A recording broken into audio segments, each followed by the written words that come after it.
If you know a thing or two about electronics, I'm sure you know the classic ICs that are used on either commercial projects or hobby projects. Those would be the 555 timer, the 741 op-amp, the 7805 regulator, the 317 regulator, and so on. So I was really intrigued when I found this IC at the flea market because the part number doesn't sound familiar to me. It's an HT82207. At first I had no idea what it does. I googled it, of course, and it turns out it's a really obscure IC, and there are a few references on it online, but there is no video online that shows you this chip in action. So today I thought it would be nice to have some fun with it and see what this circuit does. So after a quick search on Google, I found this schematic. This is the typical application for this IC, and at this point I will not disclose what it does. I would rather let you guess what it does in 1 second, and then we will of course build it and see what happens. Okay, here it is, and trust me, you are not ready to see what it does. 3, 2, 1.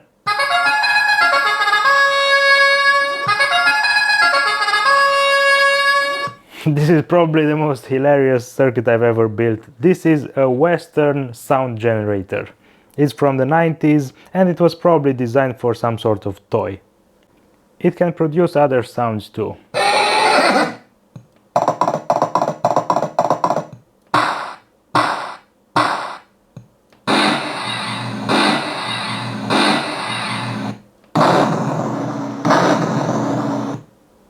I decided to power it up using this power bank, using a UART adapter, out of which we are only using the ground and the 5-volt line.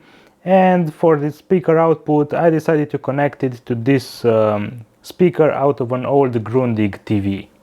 If you're wondering how old this chip is, well, we have a date code here, and it turns out this is from the 51st week of 1995, which makes it precisely as old as I am. The company that made it is called Holtek. They are still around, and it turns out they are making various semiconductor devices for home appliances. It was also featured in this August 1995 issue of the Maplin Electronics magazine, with some really nice artwork, of course. HT82207 sound generator. Recreate the sounds of the Wild West in your home or give added realism to playing at cowboys and Indians. With this sound generator, which gives 6 authentic Western sounds and all without a horse or 6-shooter in sight. Okay. This is really nice. Applications, toys, models and games, sound effects for amateur dramatics or films, general amusement, novelty door announcer. Yeah. I bet this would drive you crazy as a doorbell. Come on. Okay, so we have a block diagram of the sound generator. Okay, this is pretty strange because the oscillator is nowhere to be seen, but okay. This is a relatively simple circuit and so on. Okay, and as it turns out, you could buy a kit that would turn this into a sound generator for around £8. Okay, that's nice. We even have a schematic here which is different to the one I initially saw online, and is different to the one I built actually.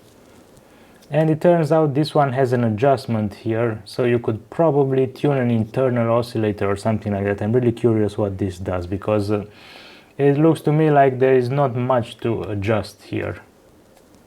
They also gave it an external output, and just like with the schematic that I've built, the audio amplifier is about as simple as it gets. There is no bias or anything, no emitter degeneration.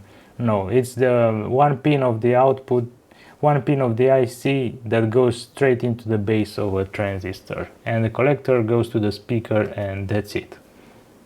So it's probably outputting a square wave or something like that. It would be really interesting to see what it does on the oscilloscope. And then we have some other construction details, of course. Actually, I noticed this schematic is all wrong, or it refers to a different version of this chip.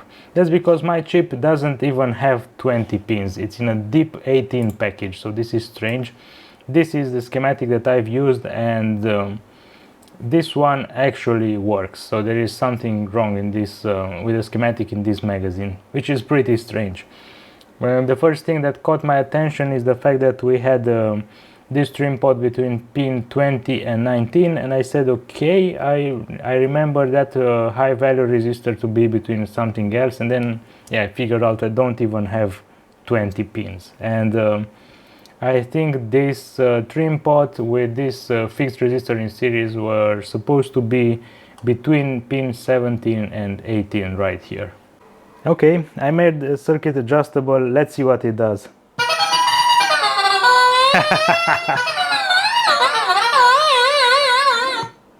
Yeah, you can tune the oscillator using this. This is hilarious. Nice.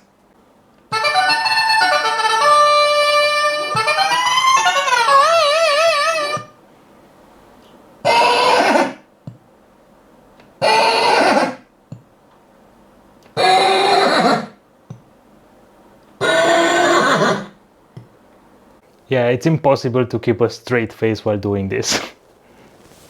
Now let's probe some waveforms here, and maybe this will give us a clue on how this thing works. First of all, let's look at the output. I expect it to be a PWM or something like that, a fully digital output, let's say. Okay, 3, 2, 1. Wow! Look at this, this is really interesting. This is not a PWM, it looks like a stepped waveform, so it has some sort of DAC inside. Now that's strange, I did not expect that. I would expect a PWM or something really basic. That's nice. And it turns out that every single step takes around 140 microseconds. So that's really interesting. I think I also figured out the audio resolution of this thing.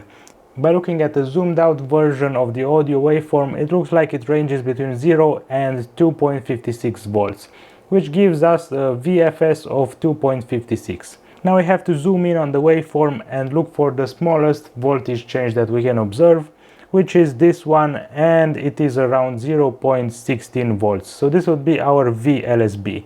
And now by dividing the two, we get the number of steps, which is 16.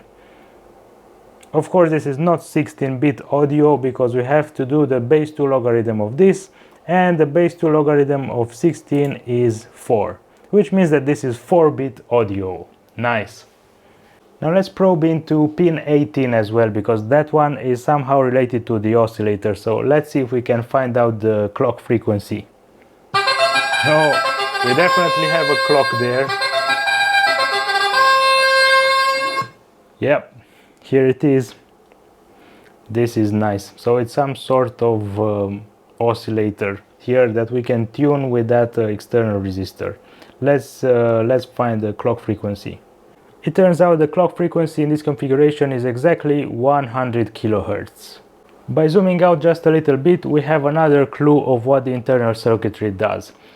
Here we are looking at the stepped output waveform, which is the yellow trace, and the clock signal, and it turns out the audio output updates every 16 clock cycles. So there is some sort of clock divider inside.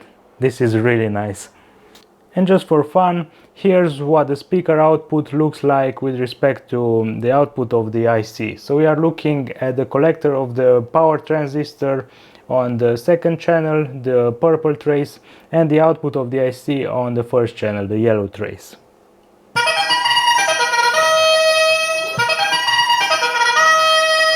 As expected, the waveform is pretty weird, and it looks like we have some sort of high pass effect there. I'm not sure why, and yeah, the transistor also probably distorts a lot. And I'm even surprised that it doesn't oscillate or do some weird things based on what this configuration looks like. And we do have some ripple or signs of oscillations here, but I would say they are under control. So that's about it. If you like this video, please give it a thumbs up. And if you're interested in more content related to electronics and programming, please subscribe to this channel because there is more content like this on the way.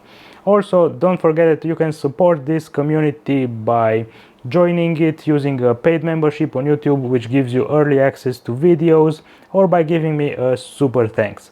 And don't forget that Void Electronics is more than just a YouTube channel, it's actually an online community that also has a Discord server. So if you feel like interacting with other people who are also interested in electronics, please join the Discord server as well. All my accounts are accessible through my website, which is voidelectronics.com. That's it for now. Bye.